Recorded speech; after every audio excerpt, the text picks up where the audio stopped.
Tuesday நான் என்னெல்லாம் morning breakfast, lunch அதுக்கப்புறம் டின்னருக்கு பண்ணேன்னு பார்ப்போம். ஸோ நான் ஃபஸ்ட்டு எடுத்தோடனே வாழைப்பூ வடைக்கு தான் ரெடி பண்ணேன். ஏன்னா அது ரெடி பண்ணி வச்சுட்டு நம்ம ஃப்ரிட்ஜில் வச்சுட்டோன்னா எப்போ வேணுமோ அதை எடுத்து ஃப்ரை பண்ணிக்கலாம்னு சொல்லிட்டு அதை தான் ஃபஸ்ட்டு ரெடி பண்ணேன். ஸோ அதுக்கு பண்ணி முடிச்சதுக்கப்புறமா தான் வந்து நான் சாம்பாருக்கு ரெடி பண்ணேன்.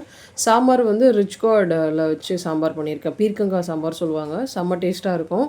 இந்த சாம்பார் வந்து தோசை, இட்லி, சப்பாத்தி, ரைஸ், ஈவன் நான் வந்து காலையில் வந்து இடியாப்பம் தான் பண்ணேன். அதுக்கு கூட இந்த வந்து ரொம்ப டேஸ்ட்டாக இருக்கும்.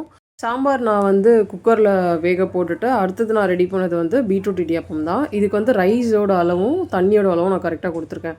குக்கரில் ப்ரெஷர் ரிலீஸ் ஆகிட்டோன்னே நான் சாம்பார் எடுத்து தாளித்து வச்சுட்டேன். அதே மாதிரி பொரியலுக்கு வந்து கேரட் பீன்ஸ் தான் எடுத்து க்ளீன் பண்ணி கட் பண்ணி வச்சுட்டேன். ஸோ ஒரு சைடு வந்து கேரட் பீன்ஸ் பொரியல், இன்னொரு சைடு வந்து வடை, அதே மாதிரி இடியாப்பமும் ஊற்றி வச்சுட்டேன். ஸோ மார்னிங் பிரேக்ஃபாஸ்ட் வந்து குழந்தைக்கு நான் கொடுத்தது வந்து இடியாப்பமும் தேங்காய் பாலும் கொடுத்தேன்.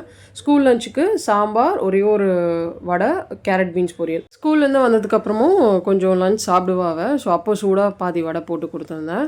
அதே மாதிரி நைட் டின்னர் வந்து சிம்பிள் தான். சாப்பிட்ட மதியான ஃபுட்டு ஹெவியாக இருந்துச்சு.